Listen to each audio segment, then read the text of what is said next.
Kafka, nacido en Praga el 3 de julio de 1883 en el seno de una familia de judíos askenazis. Sus padres fueron Hermann Kafka y Julie Lowy.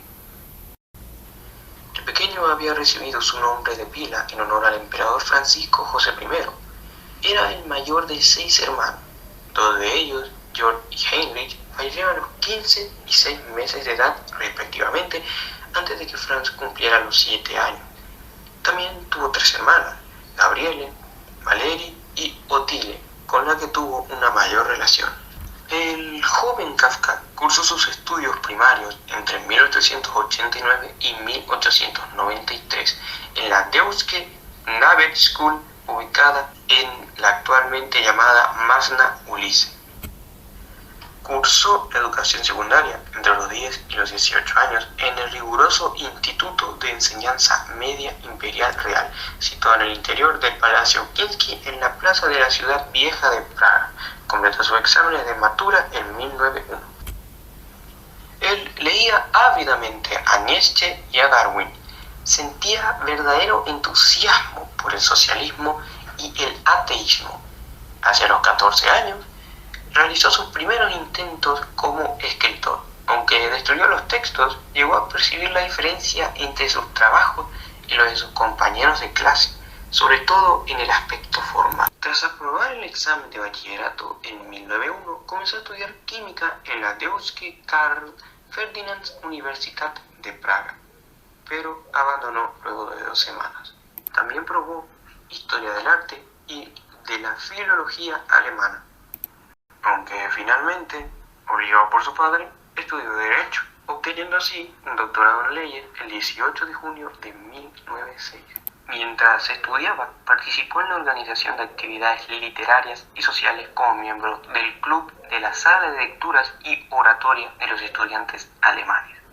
Al final de su primer año de estudios, Kafka conoció a Max Brod, un compañero de estudios de Derecho que se convirtió en un amigo cercano para toda la vida. Brod notaba que Kafka, aunque era tímido y rara vez hablaba, lo que decía solía ser muy profundo, y desde 1905 Kafka se vio obligado a frecuentar los sanatorios por su debilidad física. Al terminar la carrera de Derecho en 1906, hizo un año de servicio obligatorio en los tribunales civiles y penales, con funciones administrativas.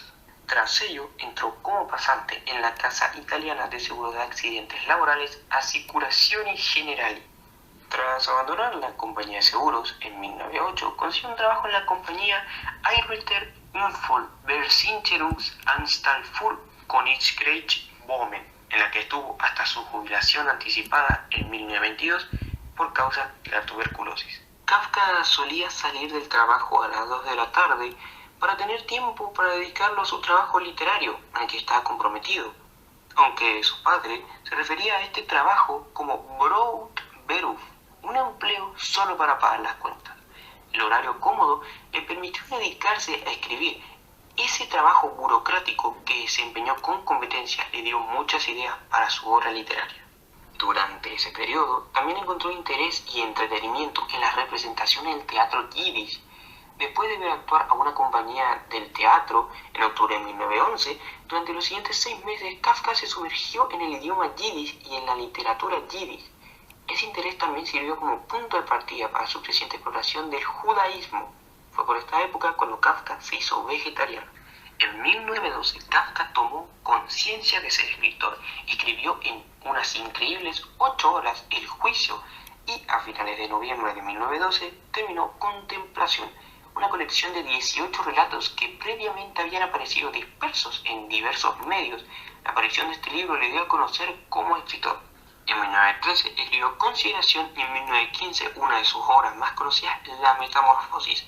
Alrededor de 1915 recibió su aviso de reclutamiento para el servicio militar de la Primera Guerra Mundial, pero sus empleadores en la compañía de seguros consiguieron un aplazamiento porque su trabajo se consideraba un servicio gubernamental esencial. Más tarde, igualmente, intentó alistarse en el ejército, pero no le fue posible, dado los problemas médicos asociados con la tuberculosis, que le fue diagnosticada en 1917, lo que lo obligó a mantener frecuentes periodos de convalecencia, durante lo que recibió apoyo de su familia, en especial de su hermana Otile, con quien tenía mucho en común. En 1918, la compañía de seguros le dio una pensión debido a su enfermedad, para la cual no había cura en ese momento, y pasó la mayor parte del resto de su vida en distintos sanatorios. Un tema importante, igualmente, en la intimidad, es que su padre nunca dejó de menospreciar a su hijo. Hasta el año 1922 no tiranizó. De ese conflicto y de sus tenaces meditaciones sobre las misteriosas misericordias y las ilimitadas exigencias de la patria potestad, declaró el propio Kafka que procedía toda su obra, en particular su célebre Carta al Padre, nunca publicada en vida. Este conflicto generacional es, en palabras de Guillermo de Torre, uno de los temas capitales del expresionismo. Su amigo Brod afirma que Kafka nunca se casó, que fue torturado por el deseo sexual, y el biógrafo de Kafka, Rainer Stach, afirma que fue un mujeriego incesante y que estaba lleno de miedo al fracaso sexual. Kafka visitó burdeles durante la mayor parte de su vida adulta y estaba interesado en la pornografía.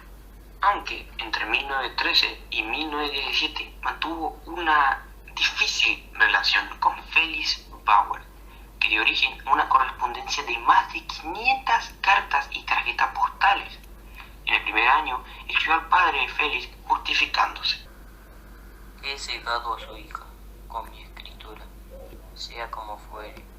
Tenga usted en cuenta lo siguiente, que es lo esencial. Todo mi ser se centra en la literatura, y hasta los 30 años he mantenido ese rumbo a rajatabla. Si alguna vez la abandono, dejaré de vivir. De ello deriva todo cuánto soy, y cuánto soy y no soy. Soy taciturno, insociable, malhumorado, egoísta, hipocondríaco y realmente enfermizo. ¿Cómo ha de vivir su hija con un hombre así, que ha dejado toda distracción a fin de conservar las energías justas para dedicarse en exclusiva a la literatura? Aunque su amigo Brod dijo que él nunca se había casado, luego de que se confirmara que él tenía una tuberculosis pulmonar, durante su estancia en Slezien para asistir a un sanatorio, conoció a Julie Borisek, con la que se prometió el matrimonio. Aunque la extracción social no burguesa de la joven puso en contra de la relación al padre Kafka, y la relación con Julie terminó rompiéndose en noviembre de 1919. Como consecuencia del empeoramiento de su estado de salud, pasó gran parte de 1921 y 1922 en distintos sanatorios. Entre diciembre de 1920 y septiembre de 1921 estuvo en el sanatorio de McLeary, etapa en la que conoció a Robert Klopstock, quien sería su amigo por el resto de su vida. En la Navidad de 1923, Kafka contrajo una pulmonía que lo obligó a regresar al hogar paterno en Praga en marzo de 1924. Al agravarse la enfermedad, ingresó en el sanatorio de Wienerwald, cerca de Viena, donde sufrió un ataque de tuberculosis de laringe, lo que hacía que al tragar los alimentos le resultara muy doloroso. Kafka estuvo escribiendo Un artista del hambre en su lecho de muerte, una historia cuya composición había comenzado antes de que su garganta se cerrara. Lo trasladaron a la clínica universitaria de la capital y a finales de abril al sanatorio Dr. Hoffmann de Kielin, donde lamentablemente falleció el 3 de junio. Lo enterraron el 11 de junio en la parte judía del nuevo cementerio de Praga, Žižkov. Kafka murió, pero murió sin tener que sufrir el horror planeado y ejecutado por los nazis. A diferencia de sus 3 hermanas asesinadas en los campos de concentración, él fue prácticamente un desconocido durante su vida, pero no consideró la importante fama alcanzándola. Sin embargo, rápidamente después de su muerte, particularmente después de la Segunda Guerra Mundial, la lápida de su tumba fue diseñada por el arquitecto Leopold Hermann. En su vida, Kafka hizo muchos relatos, novelas, fragmentos, correspondencias, dibujos, entre muchos otros más. Entre tantos relatos podemos destacar Contemplación, La condena, La metamorfosis, En la colonia penitenciaria, Un viejo manuscrito, Un mensaje imperial, Preocupaciones de un padre de familia y Un sueño.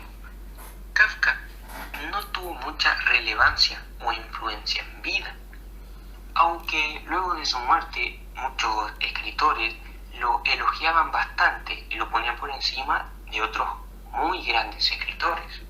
Por ejemplo, el escritor japonés Haruki Murakami, quien rindió homenaje a Kafka en su novela Kafka en la orilla, con el protagonista homónimo. También que en 1999 un comité de 99 autores académicos y críticos literarios clasificó a El Proceso y El Castillo, obras de Franz Kafka, como la segunda y la novena novela en alemán más importante del siglo XX. También, en honor a Kafka, se inventó un término, el término kafkiano, que se utiliza para describir conceptos y situaciones que recuerdan a sus obras, en particular El Proceso y la Metamorfosis.